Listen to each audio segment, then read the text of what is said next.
Trust in the science is dead. Scientists are now blaming the public for being anti-science. It just might be the scientists who are to blame. Welcome to America Uncovered. I'm Chris Chappell. Trust in what people call the science has tanked. And there's a blame game that's still going around over the issue. Many point the finger at things like misinformation. This article in Scientific American places the blame on anti-intellectualism for this anti-science stance. It argues that divisive political rhetoric and the politicization of the COVID response has magnified the public's distrust of science, implying some Americans are a bit closed-minded to science. So the article's solution to the issue? Stimulate people's curiosity in science and expose young children and teens to the marvels of scientific advancement. Wow, who would have thought the reason the public's distrust in science is so high is simply because people just haven't been exposed to enough science. Except we have been. Whenever we had a substitute teacher and they wheeled this bad boy out, we knew we were getting Bill Nye the Science Guy reruns, and that was everyone's favorite part of school. But you know what all those people crying misinformation didn't mention? All the major mistakes the experts have made. I got a list of them. Let's start with the pandemic. The CDC flip-flopping on policies or pushing policies without the proper science to support them. Please tell me my favorite science guy wasn't behind any of this. Say it isn't so. Bill.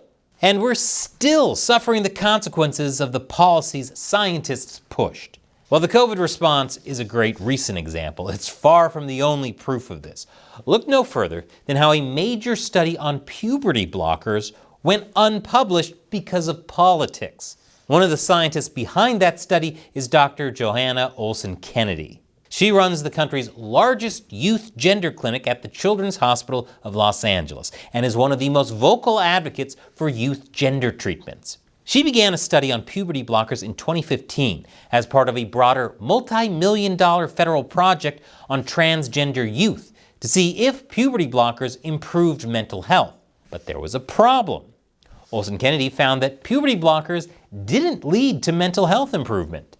So, being a scientist, she realized her studies disproved her hypothesis. So she changed it to reflect the results. I'm just kidding. She tried to explain it away by saying that the children were in really good shape when they came in. This was despite the fact that in her study, she reported that 1/4 of the adolescents were depressed or suicidal before treatment. But, depressed and suicidal in a really good shape kind of way. Science! As of this recording, she still hasn't published the data, but she says she intends to, sometime. When asked why, Olsen-Kennedy said that her study could be weaponized to ban youth gender treatments. And if you say, but couldn't hiding the results be a form of weaponization to push through youth gender treatments? Stop questioning the science.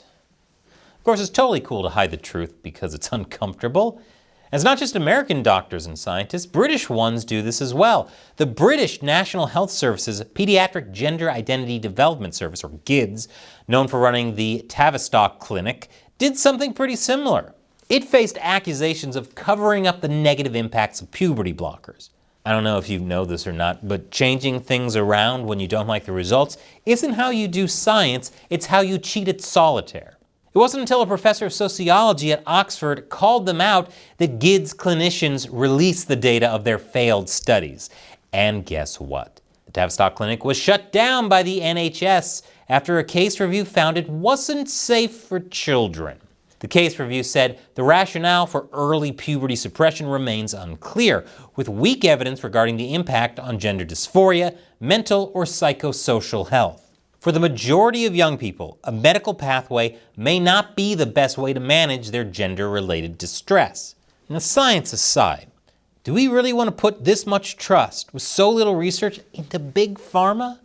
Why do so many people think that's a good idea? I feel like I'm taking crazy pills, which is extra scary since crazy pills would be produced by big pharma. There's just so much we don't know about the long-term effects of transgender medical procedures, yet activists push for puberty blockers as though it's unquestionable science. And they hate any negative press about transgender procedures regardless of what the science says. Activists argue that by presenting these uncomfortable facts, people are denying health care and exacerbating suicides if gender-affirming care isn't received. This is despite the fact that multiple studies show that scientists haven't found a strong correlation between gender dysphoria and suicide. Even if they're in really good shape? Science! It's not unheard of to see scientific journals shut down studies that question the narrative of puberty blockers and gender-affirming care, because being curious and wanting to learn is closed-minded. It's bad enough that scientists have selectively published data to support their narratives. That's counter to the fundamentals of good science. And you know what else is hurting science's reputation? Making DEI, which is based on ideology and not science, an integral part of science. When U.S. President Joe Biden came to office, he made DEI a nationwide priority, even including in STEM research. Biden's White House argued that strengthening scientific integrity is not possible without elevating issues of DEI as an integral component of the entire scientific process. In practice, the Biden administration has put scientists under an ideological litmus test that required applicants to include plans to advance DEI and dedicate research funds to its implementation. We need to fight racism on a cosmic scale, focus less on white dwarf stars and more on black holes. Aside from forcing scientists to hire other scientists based on group identities and penalizing those who believe in colorblindness, the U.S. government has also encouraged and paid for some rather questionable studies.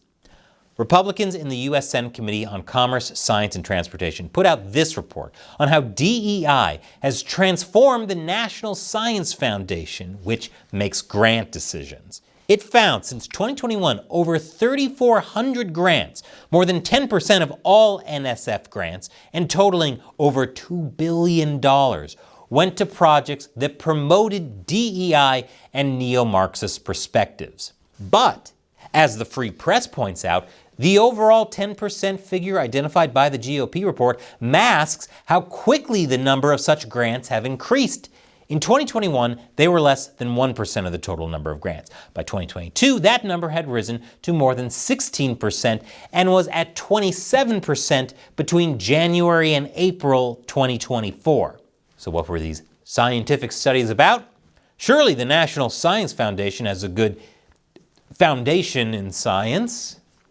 Well, to give you a picture of how grant money was spent, they went to study how dominant narratives hide non-traditional sexual experiences, train math teachers to show how math can highlight racism and social injustices, investigate how non-binary, transgender, and gender non-conforming students are impacted by sex/gender narratives in undergraduate biology, research how non-white people are pressured to accept racial stereotypes, decolonize geoscience, combat anti-black racism in the curriculums of environment and civil engineering, address racialized privilege in STEM classrooms through recognizing white supremacy and whiteness, and much, much more. So how exactly do these kinds of studies help scientists make new scientific findings? Who knows? Who cares about whether scientists actually arrived at scientific truths as long as they're promoting equity? That seriously seems to be the attitude a lot of these academics have these days. And there's evidence. According to a study titled Taboos and Self-Censorship Among U.S. Psychology Professors, a survey of over 100 universities found that only a slim majority of professors believe scientists should prioritize truth when it conflicts with social equity goals. And remember, these are the people leading the next generation of scientists. Science is not supposed to be political. By making it political, people are going to question the scientists and the science itself. And that's why people's trust in scientific institutions is shaking. And you know something else? Since you also can't talk about controversial things on YouTube, I've been making an effort to get around censorship by hiding controversial topics in gaming content on my new show, Deep Thoughts While Gaming. Check out the latest and let me know what you think. Once again, I'm Chris Chappell. Thank you for watching America Uncovered.